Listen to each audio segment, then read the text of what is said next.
Hello दोस्तों, अद्भुत कहानी सागर में आपका स्वागत है। आज की हमारी कहानी है तिरस्कार। बेटा वो ऑफिस के लिए जल्दी में निकलते हुए अपने बेटे अविनाश को अरविंद जी ने आज हिचकिचाते हुए टोक दिया। हाँ पापा बोलिए, कुछ चाहिए क्या? वो मेरे जूते थोड़े फट गए हैं। अरे पापा तो नए ले आओ। मानसी अपनी पत्नी को आवाज़ लगाते हुए अविनाश बोला, जरा देख लेना पापा को क्या चाहिए, तुम ला देना, अभी मुझे देर हो रही है, कहकर अविनाश जल्दी से घर से निकल गया। अविनाश के घर से निकलते ही मानसी ने कड़ी नज़रों से अपने ससुर की तरफ देखा।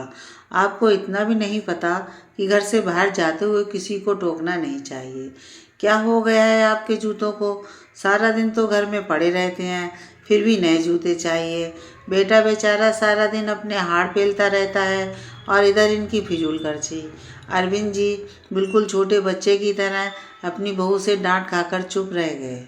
इतना बखेड़ा होने के बाद भी अरविंद जी के नए जूते तो नहीं आए और ना ही अविनाश ने इस ओर ध्यान दिया, क्योंकि उसे अपनी पत्नी पर अंधविश्वास था कि वो उसके पिता का बहुत ध्यान रखती है। ऐसा हो भी क्यों ना, क्योंकि जब तक अविनाश घर में रहता था मानसी अपने ससुर के साथ बहुत अच्छा व्यवहार करती थी। अविनाश को दिखा दिखाकर अपने ससुर के लिए चाय नाश्ता बनाती थी। इसी विश्वास में आकर ही घर की सारी बागडोर अविनाश ने अपनी पत्नी के हाथ में सौंप रखी थी।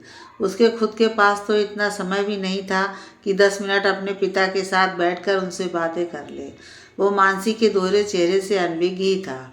रात को अविनाश के घर आने से पहले ही मानसी अपने ससुर को खाना देकर उनके कमरे में भेज देती थी। कभी अविनाश पूछता भी कि पापा ने खाना खा लिया तो मानसी कहती, हाँ हाँ, पापा को खाने में देर हो जाए तो फिर अच्छे से नींद नहीं आती, इसीलिए वो जल्दी ही खाना खा लेते हैं।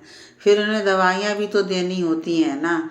अविनाश पत्नी के मीठे बोलों के पीछे छिपी मनसा को कभी समझ ही नहीं पाया। एक दिन अविनाश के बॉस के यहाँ कोई फंक्शन था तो अविनाश को जल्दी छुट्टी मिल गई।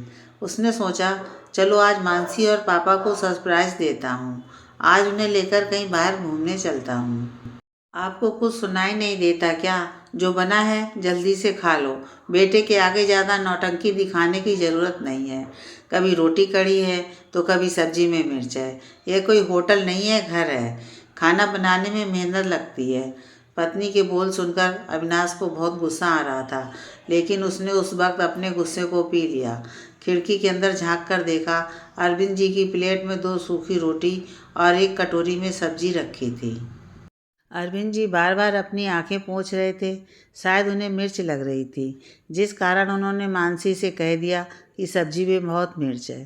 थोड़ी देर बाहर ही टहलने के बाद अविनाश घर वापस आया। देखा तो पापा अपनी थाली उठाकर रसोई में रख रहे थे। अचानक से अविनाश को देखकर मानसी सकपका गई। अरे आज आप इतनी जल्दी आ गए? हाँ, वो ऑफिस में काम नहीं था तो आ गया। बहुत भूख लगी है, जल्दी से खाना लगा दो। पापा आपने खाना खा लिया? अपने पिता की ओर देखते हुए अविनाश ने पूछा।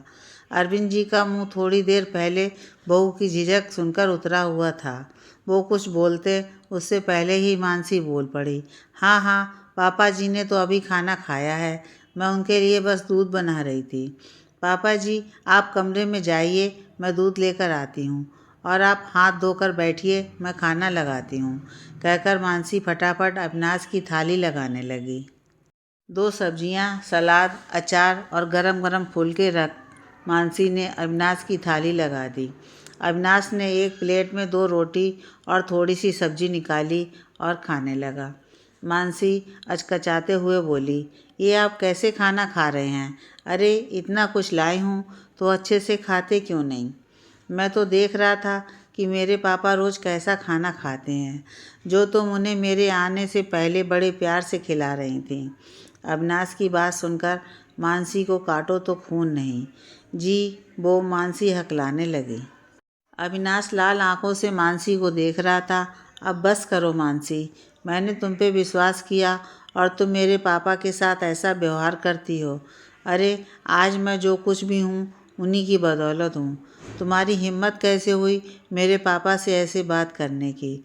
मैं तुम्हें पापा के सामने बेइज्जत नहीं करना चाहता, इसलिए तुम्हें समझा रहा हूँ। आज के बाद पापा रोज़ मेरे साथ खाना खाएंगे। दरअसल गलती तो मेरी ही है जो मैं अपने पापा को थोड़ा सा समय भी नहीं दे पाता हूँ। मानसी डर से कांप रही थी क्योंकि आज उसका दोहरा चेहरा अविनाश के सामने आ चुका था। अविनाश उसी समय अपने पापा के कमरे में गया। उनका हाथ अपने हाथ में लेकर बोला, पापा मुझे माफ़ कर दीजिए जो मैं आपकी तकलीफ़ समझ नहीं पाया, लेकिन आज के बाद आपको शिकायत का मौका नहीं दूंगा। आपको किसी भी चीज़ की ज़रूरत हो या कोई तकलीफ़ भी हो तो मुझे बेझिझक कहिएगा। और हाँ, आज के बाद दोनों बाप बेटे एक साथ खाना खाएंगे।